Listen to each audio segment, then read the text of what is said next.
You know it's a good sign for a movie when my favorite prop makes an appearance again. Enjoy.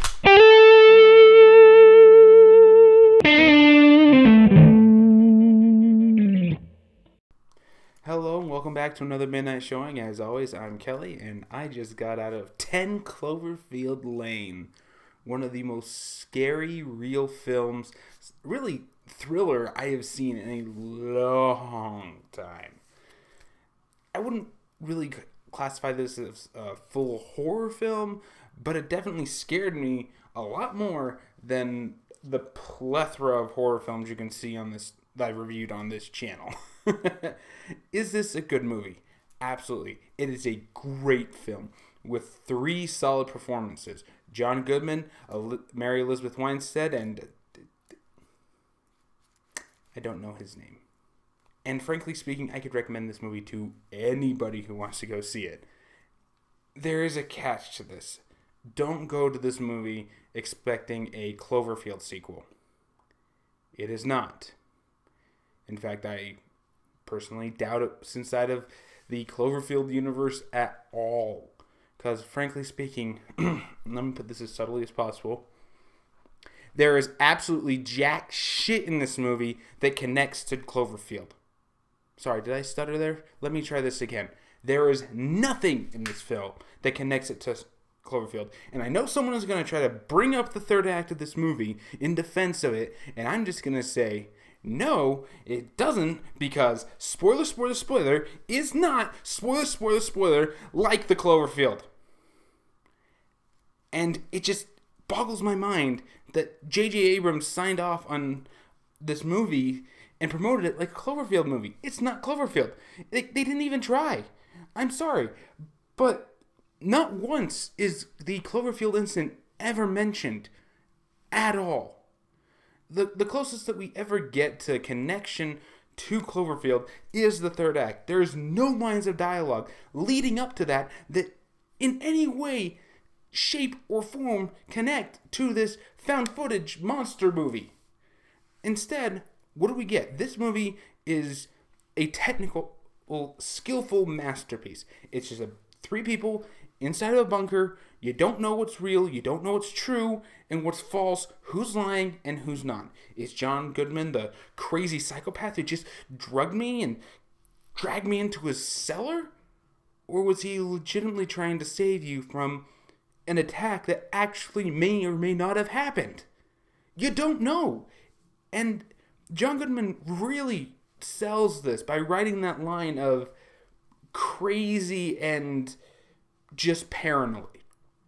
And you see that line. You can see that he's socially awkward at the very least. And you can just see when something's funny. And he can snap at you. And it is scary. John Goodman is very imposing. This is stark contrast to any role that you can think John Goodman do. I mean, seriously, he's always been that kind of lovable big guy. He's the best friend to the main character most of the time. I mean, he's just a happy-go-lucky. He's got that big smile and that booming voice that he can sing some good blues in. Unfortunately, it was in Blues Brothers 2000. I'm sorry. Your career did take a hit after that. But he's usually just a happy-go-lucky guy. To see him in this role where you were legitimately creeped the fuck out and scared shitless at points in this movie from John Goodman. Give that man an Oscar. He'll never get it, but by God, he deserves it in this movie. And yeah, kind of going back to the Cloverfield point, he kind of may reference the Cloverfield incident, but when he's doing these little rants about aliens and government conspiracies and things, I'm sorry, but unless he actually references the Cloverfield incident, I'm still going to say that he never did. And that really did bug me, because I was wanting to go see a Cloverfield sequel, or as it was pointed out inside another reviewer, an anthology series where it's just a bunch of different side stories showing how these attacks are all happening across the U.S. or something like that. And just like, oh my gosh, this would be really goddamn good. No, you don't ever get any of that until maybe the third act. But that's saved for the spoiler section. Mary Elizabeth Winstead also gets fucking praise from me. For fucking once inside of these horror thriller movies, the characters are not idiots.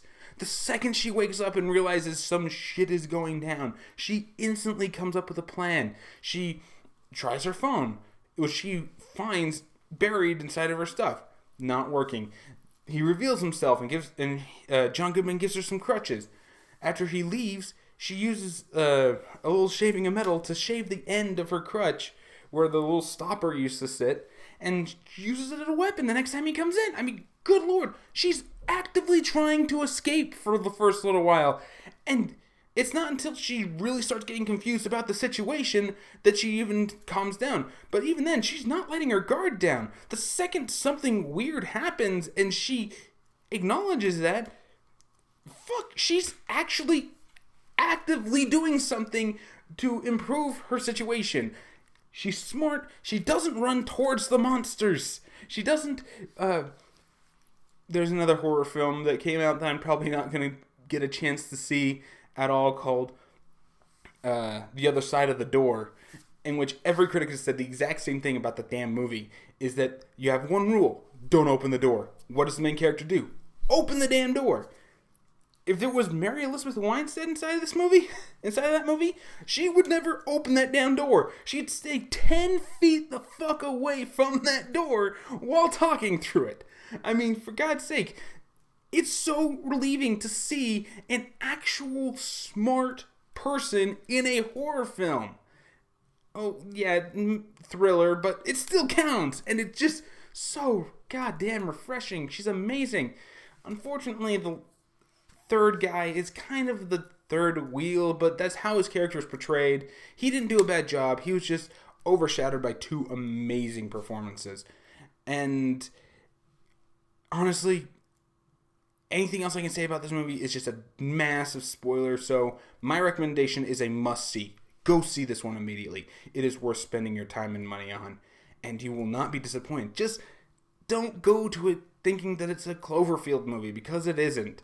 In fact, it never started as it. The script's original title was The Cellar, which, frankly speaking, is a lot better title than 10 Cloverfield Lane, because, frankly speaking, this movie is only going to be making money because it has Cloverfield's name on it, which I kind of understand from a marketing standpoint, because this is too good of a movie to pass up. But you should have had faith in your movie that you didn't need to brush up an old title that you knew would get a big buzz from people to sell it. So, yeah, don't go to expecting a Cloverfield movie and know that the third act is going to blow your freaking mind, which is the first thing I want to talk about inside my spoiler section. So, for those who want to stay for spoilers, the third act. And I'm warning you, this is the real deal. I'm about to spoil the shit out of this movie. So, if you are really curious, stop the video now. Just saying. But yeah, so John Goodman's talking about this whole attack. This is the whole reason why he pulled her down into the cellar the entire time. Which we end up finding out that there is something going on when we see a person literally die in front of us at the end of the first act. I'm like, holy shit, there's actually something in the air?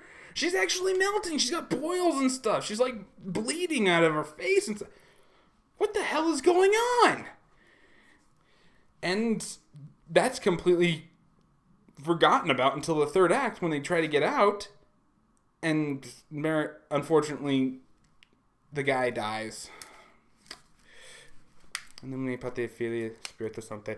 Anyway, he dies and she manages to get out after killing John Goodman. Yeah, she did kill him. Or did she just leave him down there for dead? No, she killed him. Because the whole place was on fire. Yeah, she ended up killing him. But, she finally gets to the surface and her hazmat suit, and everything looks fine. She even takes off her helmet. Everything's fine. And then aliens attack. No, I'm not shitting you. There's actual aliens that attack her. And they don't look anything like the Cloverfield monster. So as I said with the spoiler joke before, no, those are not Cloverfield monsters. Not even fucking close. They look horrid.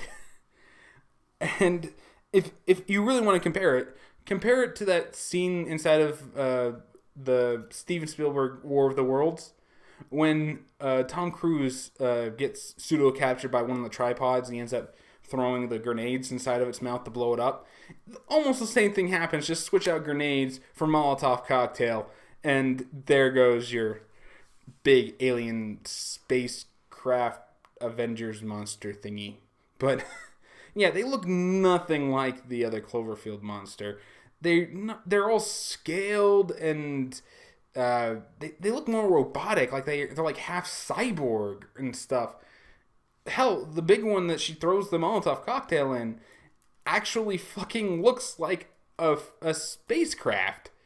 But when it tries to eat her, there's an actual mouth and orifice. What? Pick. Do you want an alien or do you want a spacecraft? Pick your poison. At least with War of the Worlds, the tripod thingies, they did establish that the ones going in were going into something. They weren't just like being eaten or anything like that. They were actually being taken up into the aircraft thingy, and you did see the aliens fall out of them at the end of the movie. Here, the whole thing was like, the whole underbelly was like soft and gel, but the whole top part is some kind of robotic. I mean, it even drops a poison gas attack on her, which she manages to avoid by throwing back on her hazmat helmet that she made. But it's the whole third act. I was not expecting this attack to actually be happening. I was expecting that woman to be some kind of plant like the John Goodman's wife that he kept talking about inside of the bunker. And that was some kind of act and some twist, sick, mental thing. Especially after you find out that John Goodman only brought her down there because he wanted a plaything.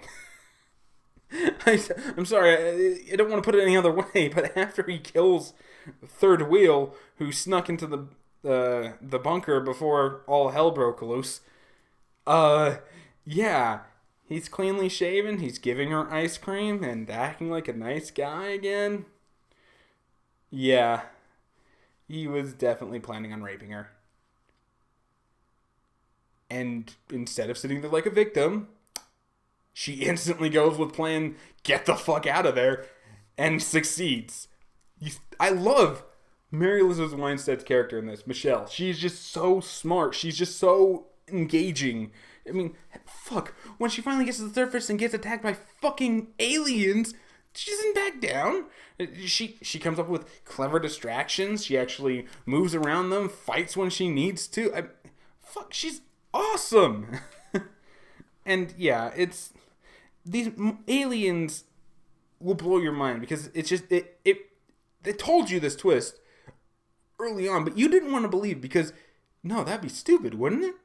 And to actually see the aliens come out, no, it's not. Monsters come in all shapes and sizes. Yeah, there's literal monsters with a literal monster in a bunker. Yeah, I love that shit. It was amazing. I loved it. And then she's driving away and she knocks over the mailbox that says 10 Cloverfield Lane on it. If they had done that and not had the title, if they changed the title, if they had the title just be The Cellar and then have it be 10 Cloverfield Lane, that probably would have worked better in trying to connect it to the Cloverfield movies. Like, holy shit, did this like happen during the Cloverfield movie? While everyone was being attacked in New York by the other thing, this is what was happening down in Louisiana? That wouldn't be a bad idea.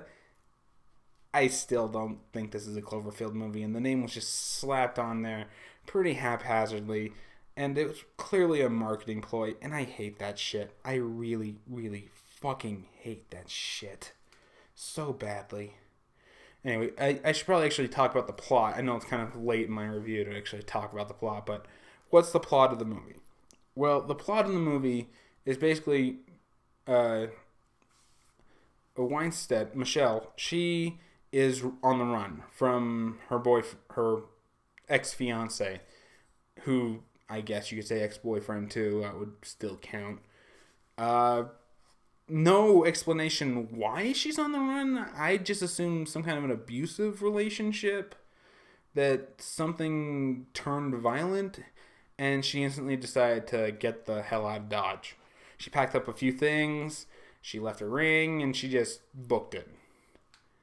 Well, while driving away, she gets in a car accident. When she wakes up, she's inside of John Goodman's bunker. And it's a bunker, not a cellar, because it's definitely made to withstand something.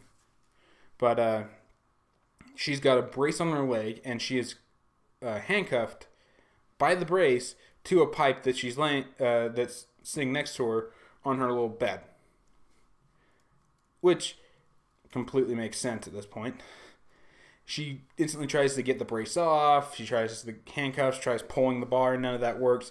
She has an IV drip. She ends up ripping that out, and then she uses the IV stand to get to her clothes that are sitting way over there, pulls them through, and she searches the pockets, and she finds her phone. No service. Anyway, I already explained that kind of a part to you. After her failed attack on John Goodman, he ends up sedating her, and when she wakes up, he basically explains that there was an attack outside, and that out of the generosity of his heart, he pulled her into the bunker to save her life. And after that, he basically lets her roam free throughout the bunker, and that's where she meets the other guy. I want to say Luke, but I don't think that's his name. God, I can't even think of his character name. I am really botching this one. But yeah, she meets him, and he basically confirms John Goodman's story, saying that there was an attack. He saw the attack. The second that he saw it, the first thing he thought of was this place he helped a neighbor build inside of his cornfield, and he booked it here. He got into the bunker, but at the cost of a broken shoulder. Or at least I think it was a broken shoulder. It might have been a broken arm. It was really unclear, because she heals her broken leg, which is hence why she has a brace on her knee to keep her from actually bending it. And she has to use crutches for the first third of the movie. She actually heals all that, and she becomes perfectly fine. But his shoulder / arm never gets any better. So I was kind of confused on that, whether or not it was broken, or if, I don't know, he did something to it, and it was just useless. Anyway, at dinner that night, you saw most of this scene inside the trailer. She manages to get John Goodman's keys off of him and clock him over the head with a glass bottle. She ends up booking it to the front doors, where she sees the aforementioned bleeding, blistering lady. And Michelle actually kind of starts realizing, holy shit, there was something going on. But then that doesn't make any sense. She was in a car accident. After all that, John Goodman basically tells her the truth. That he realized that something was happening, and he was booking it back to his bunker when he, in a panic, accidentally ran her off the road. Now, he wasn't just going to let her die, so he actually pulled her out, threw some of her stuff and her inside of his truck, booking it back, because, as we find out later, he has a very sick obsession. And there's even a scene at a gas station that implies that he wasn't necessarily booking it back. He actually saw her at the gas station, then decided to throw her off the road. But at the same time, you don't know this yet. And this is a legitimate, holy shit, I might just be one of the few people who has the worst luck in the whole goddamn world. And she kind of goes along with it, realizing, yeah, they're going to be stuck down here for about a year or a year or two. There's no telling when the ear is going to clear up, so yeah, might as well make the most of it. And after that, living with John Goodman and this guy kind of get a lot better. You can tell John Goodman's just not all there. He's got conspiracy theories. He's talking about aliens. He's gets these little twitches sometimes, and he really doesn't like it when the other guy talks a lot. But it's quite clear that, they just got to make do with the situation at hand. And they all basically try to live with each other. And yeah, it's a really, really good, engaging scene until they start to piece together John Goodman's not all that he says, which is something I'm not going to spoil, because how they come up with this is very, very engaging. And as I said, this movie on a script level is one of the most boring scripts that you're ever going to read. There's no locale changes. There's no big action scenes. There's no high intense drama. It's 3 people stuck inside of a bunker. There's literally 4 rooms in this thing. There's the main hall that has the kitchen up top. You have the bathroom area, which is also the workhouse. You've got the hallway that has all of their supplies. And then you have Michelle's room. You notice that John Goodman sleeps inside the repair room with the bathroom and stuff. But the other guy, he sleeps behind all of the food racks inside of the hallway with their supplies.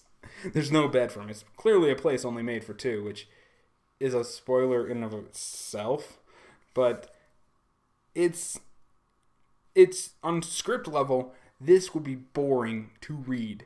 This is one of those movies where whoever read the script said, this could work, but we need damn good actors to pull it off. There's not so much cinematography here. There's no real direction, no weird angles that they film it as, or put any kind of weird filters over things. No, this is clearly a movie carried by the skill of its actors, and the 3 actors they picked did absolutely brilliant.